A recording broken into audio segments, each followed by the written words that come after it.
con Paola Cabezas, del bloque de la UNES, que está en este momento en el enlace por Zoom. No sé si ya se encuentre lista. ¿Está lista, sí? ¿Cómo le va, Paola? Un fuerte abrazo. Saludos. ¿Qué tal, Jorge? ¿Qué tal, Edison? Hola. Buenos días. Qué lindo mensaje con el que se inicia. La verdad que motiva escucharlos. Un excelente día. Gracias por la invitación. Gracias a ti por aceptar esta invitación.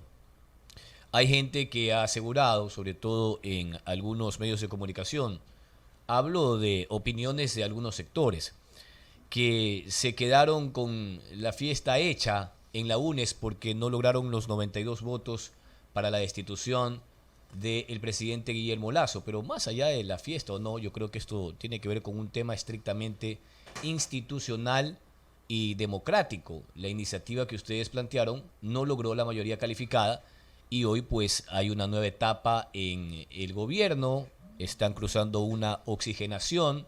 La semana pasada finalmente han suscrito un acuerdo, una acta de paz con las organizaciones indígenas para que se puedan viabilizar sus demandas. En el caso de la UNES queda un sinsabor, una desazón, Paola Cabezas. No, para nada, Jorge. Al contrario, yo creo que se pudo evitar todo esto. 18 días de una paralización que pudo ser evitada, de una paralización que, si bien tenía una razón de ser, porque las organizaciones movilizadas, que dicho sea de paso, si bien la convocatoria la realizó el movimiento indígena en su momento, se fueron sumando otros sectores, como la FEINE, FENOCIN, el sector campesino, estudiantes, mujeres, los mismos transportistas, y en la última etapa de las movilizaciones se sumaron. Entonces, creo que es reduccionista, Jorge y Edison, pensar que la movilización de esos 18 días solo se circunscribía al movimiento indígena. Existe una insatisfacción en el país por el manejo económico y social y por las medidas del gobierno del presidente Lasso. Y esto fue lo que estalló. Y creo que no hubo un manejo de la crisis adecuada. Yo creo que el presidente, siendo un estadista, el que maneja el país, debe haber sido mucho más ecuánime, mesurado, tener la capacidad de escucha. No quiso escuchar, nunca escuchó y prefirieron la represión, prefirieron poner al pueblo, enfrentarse contra el pueblo. Y bueno, desafortunadamente el desenlace fue 7 vidas perdidas, 6 civiles y un militar, que, insisto, todas las vidas importan. Porque en algún momento se ponía en el debate la muerte del militar como un hecho quizás de mayor relevancia para el gobierno, pero las otras 6 vidas también importan, porque salieron también en defensa de sus derechos. Nadie sale de su casa a buscar que le metan una bala en la cabeza o que le meta uno de esos artefactos, como uno de las personas que perdió la vida con uno de los artefactos explosivos en su cráneo. Nadie sale a buscar la muerte, pero esto fue lo que desencadenó. Y quiero hacer esta analogía porque aquí no hay perdedores y ganadores. Me parece ahí un poco una lectura equivocada de decir, ay, UNES perdió, se quedó con los chulos hechos. No, Jorge, porque hay un elemento que nadie, primero, y eso lo quiero decir como parte de mi bancada, nosotros siempre estuvimos llamando al diálogo. El presidente tiene que escuchar, el presidente tiene que dar apertura para hablar con las organizaciones movilizadas. Una detención al dirigente indígena Leonidas Issa innecesaria.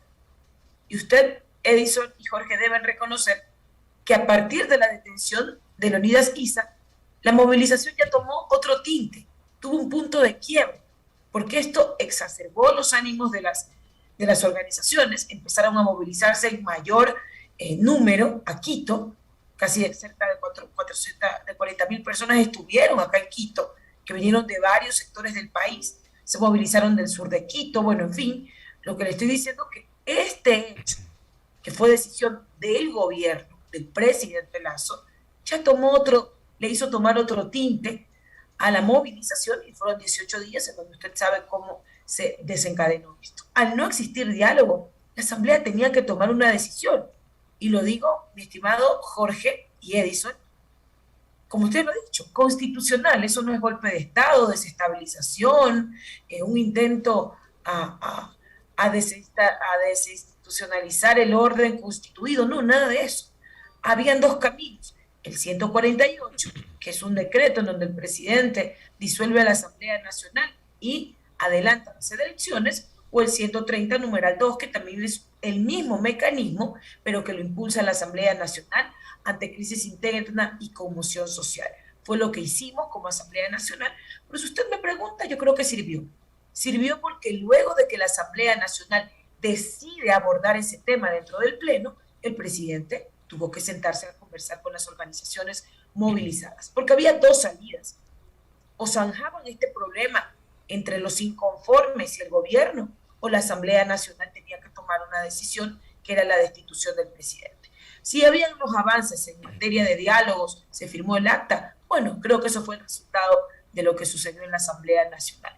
Esperamos que esta crisis, que al gobierno lo ha movilizado en sus cimientos, sirva para que en realidad se dedique a gobernar, que en realidad entienda que esto no es un tema que circunscribe al movimiento indígena, porque quisieron crear un enemigo público, que era el movimiento indígena, para satanizar la movilización, y creo que ese fue otro gran error del gobierno, porque no solo es el movimiento indígena.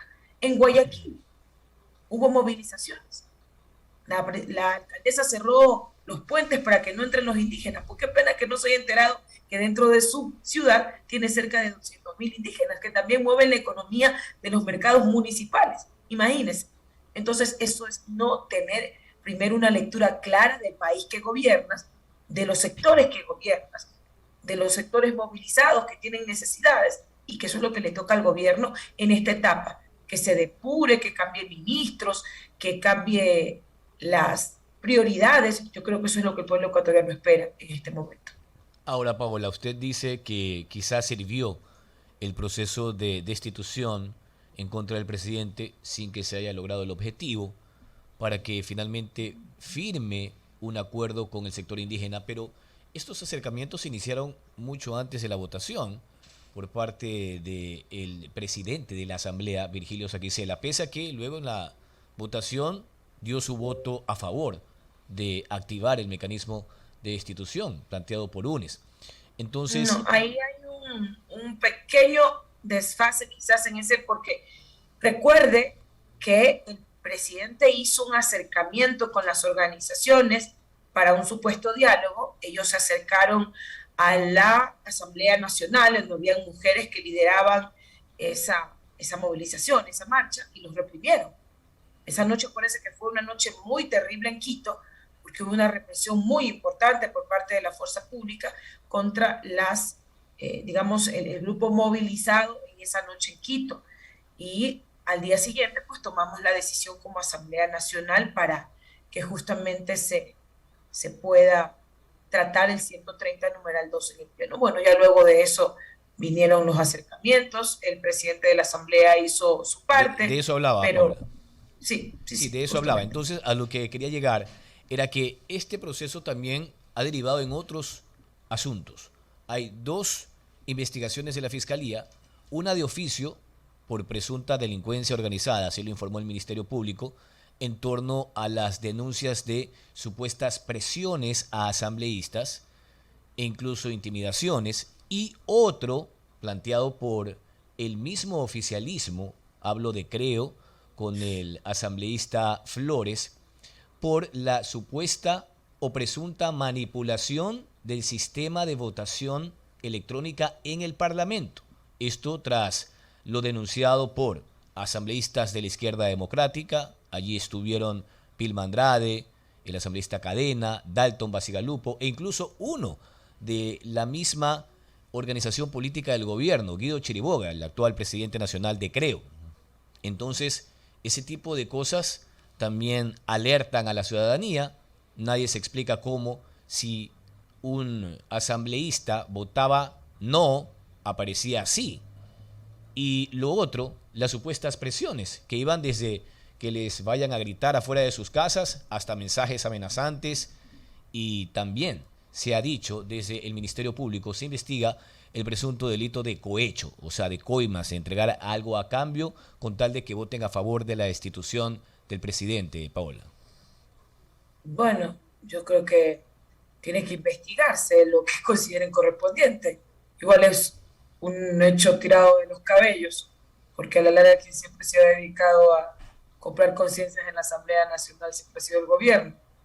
En su momento, el gobierno de Moreno, a través de la repartidora María Paula Romo, que repartieron hospitales, y ahora quiero recordarle que el mismo presidente de la República en su momento hizo una denuncia pública que había legisladores que andaban pidiendo también puestos y que habían también ministros entregando cargos. Entonces, bueno, eso tendría que investigarse quién estaba repartiendo quién y quién estaba pidiendo qué.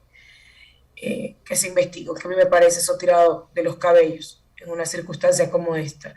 Y sobre el tema del sistema De votación. informático, lo que le puedo decir es que cada quien maneja su clave. Eso es un tema indelegable y es lo que se conoce, hay un reglamento para el uso del sistema y no nadie más puede ingresar, solamente el legislador, porque el legislador es el único que tiene su clave, nadie más tiene la clave.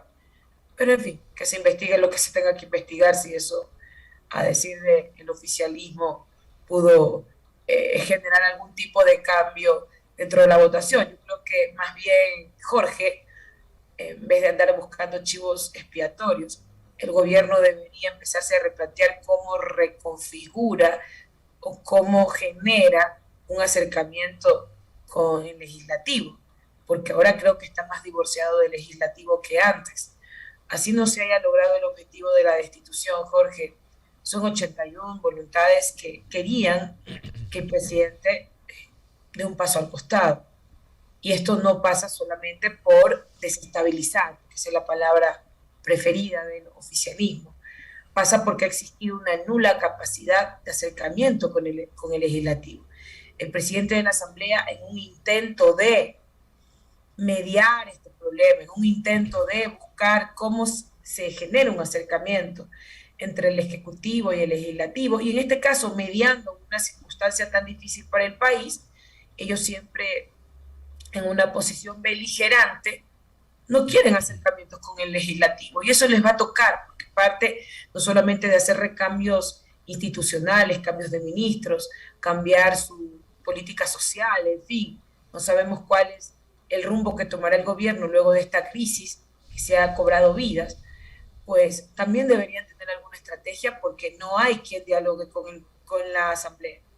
No hay interlocutores válidos con la Asamblea. En su momento, el ministro de Gobierno hizo una reunión con los coordinadores de bancadas, un evento público, pero desde ahí no se ha vuelto a tener ningún acercamiento.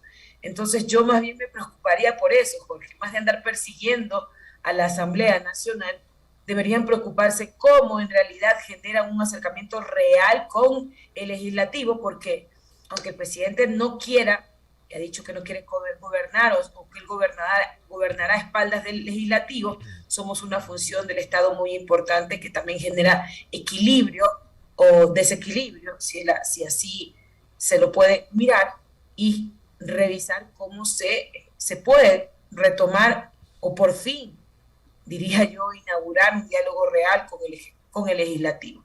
Yo no vería esto como un inicio de una guerra, porque no es lo que le conviene en este momento al gobierno ni al país. Ojalá tengan Así también es. contemplada dentro de su estrategia reabrir diálogos con el legislativo. Así es, la licenciada Paola Cabezas es asambleísta por UNES, está aquí en Contrapunto, Edison Casañas. La aceptación del presidente Guillermo Lasso ha sido bastante deteriorada.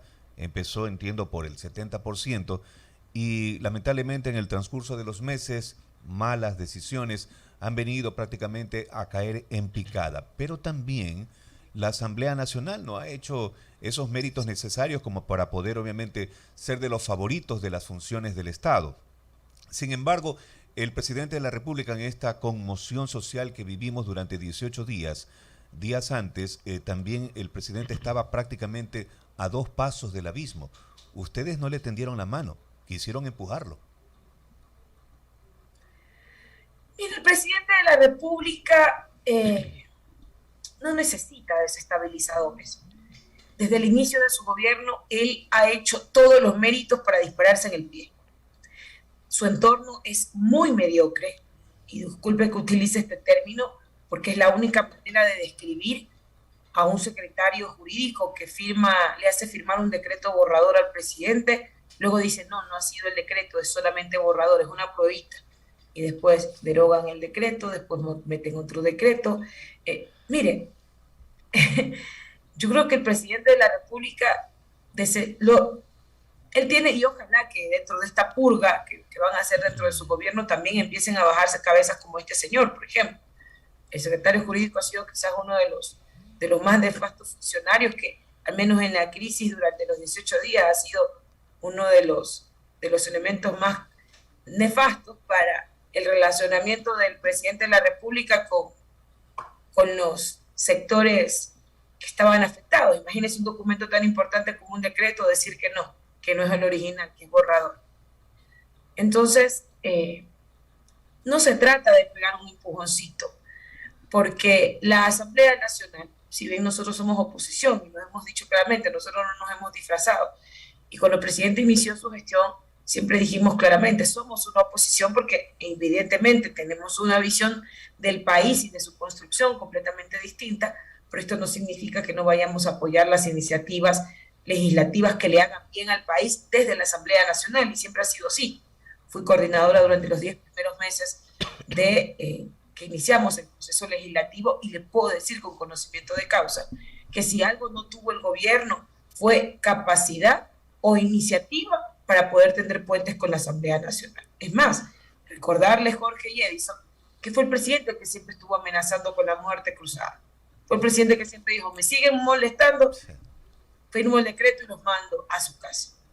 Cambiaron las condiciones, y yo creo que en el marco del respeto y el reconocimiento a los pesos y contrapesos que tiene cada institución, ojalá pensemos en retomar, insisto, porque la Asamblea también tiene deudas, y ahí coincido con ustedes, Edison, porque si algo ha hecho el Ejecutivo es buscar cómo minar la imagen y la credibilidad de la Asamblea. ¿Y sabe cómo lo hizo? Sosteniendo a la señora Yori. Ese fue uno de los graves problemas que tuvimos durante el primer año, la señora Guadalupe Yori. Y el gobierno apoyando iniciativas nefastas como judicializar las decisiones legislativas, estas acciones de la justicia, impidiendo que la Asamblea Nacional, dentro de sus competencias y marco constitucional, pueda hacer lo que le corresponde, remover a una funcionaria que no estaba dando la talla para el Ejecutivo, para el Legislativo. Y así nos minaron. Entonces, yo coincido con ustedes. Toca hacer un replanteo dentro de la Asamblea Nacional, indudablemente, para poder recuperar la imagen institucional, porque yo podría decir, bueno, yo no estoy en el saco, pero a la larga somos 137 legisladores que somos parte de una institución que está debilitada, y todos deberíamos sumar el hombro para mejorar las condiciones de credibilidad de la Asamblea Nacional. En eso, Edison, comparto con usted, y por eso en su momento también creíamos que era necesario irnos todos, porque no tenemos que tenerle miedo al pueblo ecuatoriano. A la larga nuestros cargos siempre van a estar a disposición del pueblo. El pueblo pone y el pueblo saca. Entonces nosotros no estábamos buscando quedarnos en el cargo y que el presidente se vaya, no. Lo interesante de la Constitución de Montecristi fue que dejó ese instrumento. Nos vamos todos, porque tampoco hay que darle la espalda al pueblo sin reconocer que la Asamblea también tiene una credibilidad disminuida ante el pueblo ecuatoriano. Yo no tenía problema, la verdad, Edison y Jorge, de irme a mi casa, porque a la larga el pueblo en ese momento estaba pidiendo que nos vayamos todos. Y si ese era un paso para poder, primero, recuperar la institucionalidad, la estabilidad democrática y esta grave crisis que estaba viviendo el país, pues no veíamos ningún inconveniente. Sin embargo, creo que la decisión tomada para el diálogo ha sido una salida, y esperemos cómo transcurren las próximas semanas, tanto en el Ejecutivo, pero también que el Legislativo retome sus actividades, y también una estrategia para recuperar confianza ante el pueblo ecuatoriano. Ahora, Paola, también el tema, ¿qué hubiese sido en el hipotético caso que reunían ustedes los 92 votos necesarios para destituir democráticamente al presidente de la República? Obviamente venía una especie de juicio político, él tenía derecho al pataleo y todo aquello, pero si hubiesen logrado ese objetivo, hubiese subido también el señor vicepresidente Alfredo Borrero, que dijo en algún momento que si se va Guillermo Lasso, él se va también con él. ¿Qué hubiese pasado si las Fuerzas Armadas no hubiesen sostenido al gobierno del señor Guillermo Lasso? ¿Hubiese sido nuevamente este tema de tener un presidente por año? No, no, no. La Constitución es muy clara en eso. Cuando sucedió, y justamente se toma la decisión en la Constitución de Montecristi para evitar la desestabilización, al contrario, la ley es clara. Lo que tenía que hacer el vicepresidente, porque él no se quedaba todo el periodo, tenía que llamar luego de 3 meses a elecciones y nos íbamos todos. La ley es clara en eso. Entonces, no, digamos, no quedaba ese vacío eh, institucional, porque lo que busca, o el espíritu de la Constitución de Montecristi en su momento, era justamente que ante una crisis de estas características, adelantar las elecciones sea la forma de rápidamente retomar el rumbo institucional del país.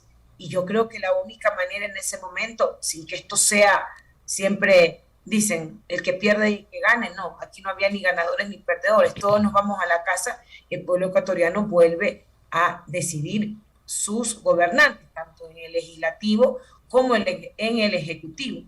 Entonces, no podríamos comparar los escenarios de los 90, en donde hubo tanta inestabilidad, porque el marco jurídico actualmente existe y no hay un mecanismo que cambie esas condiciones. Al contrario, creo que es mucho más fuerte el hecho de que se pueda tener una salida institucional y constitucional sin que esto represente oportunismo para ninguna de las partes. Entonces, yo creo que no se puede comparar el escenario de los 90 con el actual, que ya existe norma expresa para una salida institucional sobre una crisis. Bueno, aparte también incluyeron como un principio en la Carta de Montecristi, y lo digo porque estuve cubriendo todo el proceso allá en Manabí, es que las Fuerzas Armadas no pueden ser deliberantes y no obedientes. Entonces eso se conjuga con el 130 numeral 2. Bien, Paola, ahora ustedes dicen que la idea es que exista un cambio, ¿no? Fíjese, Finanzas y Salud hoy van a tener nuevos secretarios o secretarias de Estado. Tendrá que ser oficializada esa información por parte del presidente. Pero también está en ciernes un proyecto de ley que busca generar plazas de empleo y fue parte sustancial de la campaña de Guillermo Lasso, cuando él presentó los proyectos tanto para el empleo como para las nuevas inversiones. Dijo que en el Parlamento los bloquearon.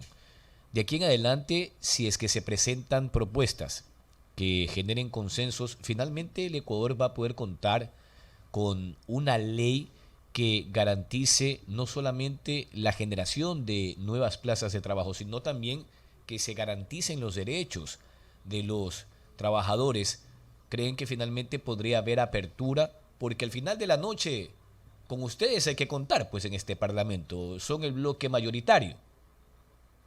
Y siempre el pueblo ecuatoriano puede contar con nosotros, Jorge. El Ejecutivo siempre puede contar con nosotros, porque hay una construcción equivocada sobre el bloque de UNES que todo boicotea y eso no es real. Yo creo que lo fundamental e importante para que el presidente de la República, que entendemos que tiene que cumplir sus propuestas de campaña, y tomando sus palabras, Jorge, eso no puede ir en desmedro de los derechos de los trabajadores. Le quiero recordar que cuando negamos uno de los proyectos de ley del presidente, era justamente, usted se acuerda que estaba entre los artículos, decían que si a un trabajador lo despedían, tenía que el trabajador indemnizar al empleador, ¿se acuerdan? Que eso generó un escándalo en el sector laboral del país, las organizaciones que se encargan de la defensa de los derechos de los trabajadores. Entonces, lo que creo que, Jorge, y yo ahí coincido con usted, es que toda norma debe ser constitucional y apegada a los derechos de los ecuatorianos. Eso es todo. Entonces, toda norma legal va a encontrar, porque a la larga somos legisladores, Jorge. El presidente puede introducir un proyecto de ley dentro de la Asamblea, pero también está en nuestra obligación, porque para eso nos eligieron, revisar y hacer las correcciones y sugerencias necesarias para mejorar los cuerpos normativos. No es que el presidente manda la ley y se la aprobamos como él la envía, no. Para eso nosotros hacemos control de constitucionalidad. Bueno, solo hace la Corte Constitucional, pero nosotros sí tenemos la capacidad de hacer interpretación de la ley. Entonces, para eso estamos.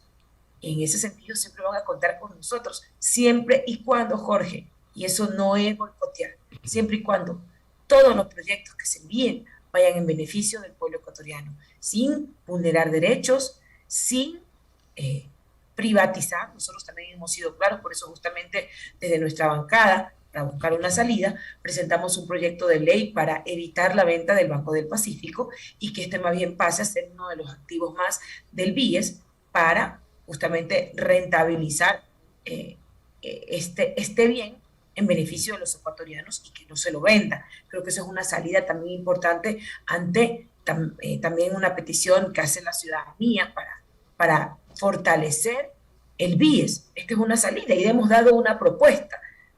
Eso, por ejemplo, es una salida para evitar la privatización de uno de los bienes tan importantes que tienen los ecuatorianos. Entonces, no vamos a boicotear nada, pero vuelvo y repito, hay que generar los canales de diálogo previo. Ojalá pudiéramos discutir antes de que los proyectos de ley se presenten, puede haber una mesa de trabajo previa con el legislativo, por ejemplo, porque el presidente siempre envió los proyectos a la asamblea sin un diálogo previo y bueno, los resultados ustedes saben cuáles son. Entonces, ojalá los canales de comunicación con la asamblea se mejoren por el bien del país. Bien, agradecemos a la licenciada Paola Cabezas, asambleísta por UNES, quien ha estado acá en Contrapunto. Un fuerte abrazo, Paola.